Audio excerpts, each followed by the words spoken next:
This is me, this is Jane, in chimpanzee language. Jane Goodall, a mulher que fez história na ciência ao provar pela primeira vez que os chimpanzés eram inteligentes, esteve aqui no Brasil e conversou com E aí, bicho.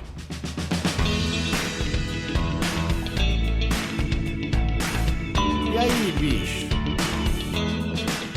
Oi, eu sou Sabrina Pires e esse é mais um episódio aqui do canal e a gente teve a honra de conversar com ela, Jane Goodall, que é a primatologista, ela é etóloga, uma referência, diria uma celebridade do mundo de quem defende a natureza e os animais. Dr. Goodall, I can't thank you enough for saving Lolo. Lolo, that's what they called her in captivity. But I've given her a new name, one worthy of such a magnificent creature.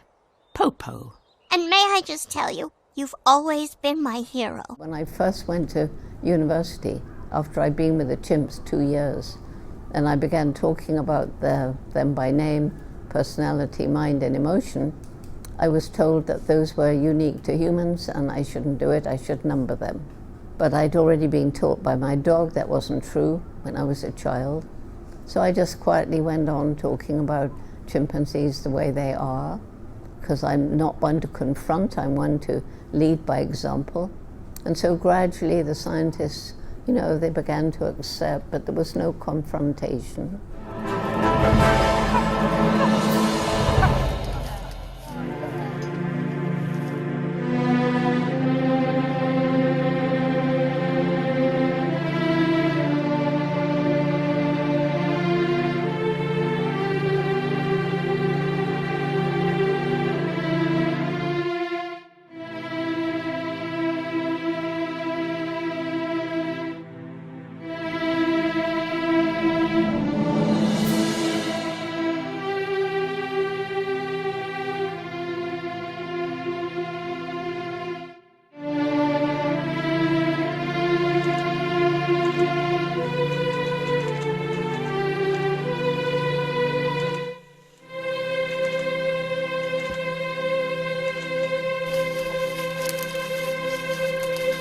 So I think that's one of the most important things that I like to look back on, that now more and more people are understanding that animals indeed are, share with us not just chimpanzees and primates, but many other kinds of animals as well.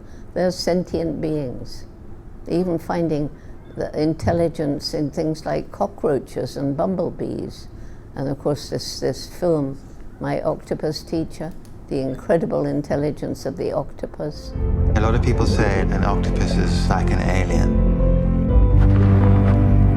But the strange thing is, as you get closer to them, you realize that we're very similar in a lot of ways.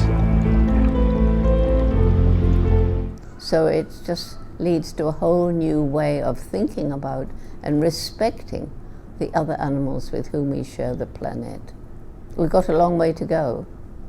We've got to abolish factory farming, which is unbelievably cruel, because every cow, pig, chicken is a sentient being. Aqui no Brasil, se encontrou com a ministra do Meio Ambiente, Marina Silva, e aqui em São Paulo fez uma palestra lotada com ingressos esgotados para mais de 500 pessoas que aplaudiram de pé.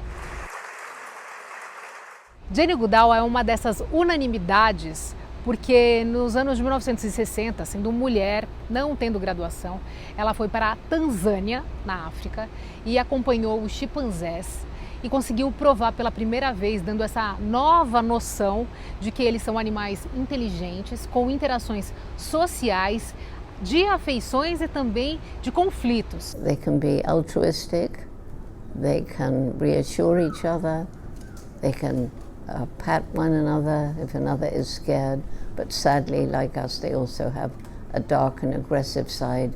They're capable of killing each other, and when it's an inter-community conflict, or sometimes almost like a war.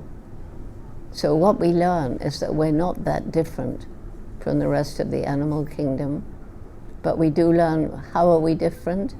We've developed this way of speaking, the spoken language, so we can get together to discuss problems. We can teach children about things that are not present, share ideas, and I think that has led to this explosive development of our brain. So we are capable of saving the planet. We have not used our brains wisely. We've developed some very bad behaviors. The destruction of the Amazon, the forest, across Latin America is just one example. E ela revolucionou a história a partir disso.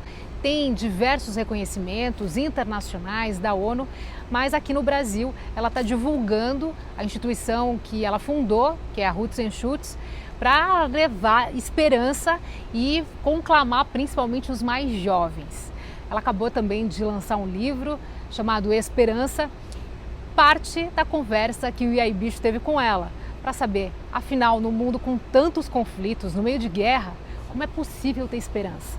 The problem is that people tend to look at all the problems of the world, and they're massive, and you cannot help but feel depressed if you look at what's happening in the world, because it's grim. But when people come to me and say, well, they've given up because there's too many problems, I always say, well, we can't solve the problems of the world, but what about in your community? Is there something you can do there?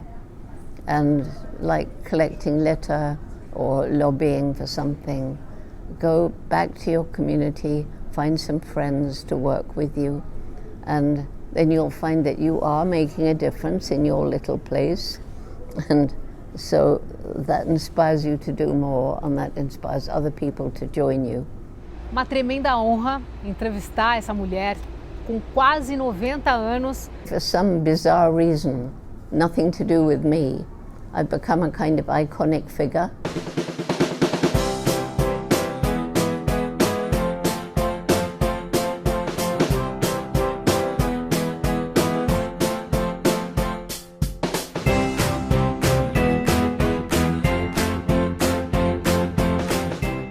I just have to carry on and do more and more before I move on to wherever we go when we leave this planet. Hopefully I'll meet all my dear dead chimpanzee and dog friends somewhere when I die. Ela faz 90 anos em abril de 2024, andando devagar, com uma fala segura, com um sorriso tranquilo e fazendo história o tempo todo. Scientists are warning us that the next pandemic can be even worse. So we really should learn from it that we should not go out and capture animals from the wild and sell them as bushmeat or sell them as pets or sell them for medical research. Because if we do it at our peril. So we ought to be using our human brain to make the world better instead of continuing to destroy it to make money. Uma honra poder fazer essa entrevista e que as pessoas conheçam o trabalho dela, porque quando a gente não sabe que é impossível, simplesmente vai lá e faz. Foi isso que a Dra Jane Goodall fez. Um beijo e até o próximo episódio do E aí Bicho. Tchau!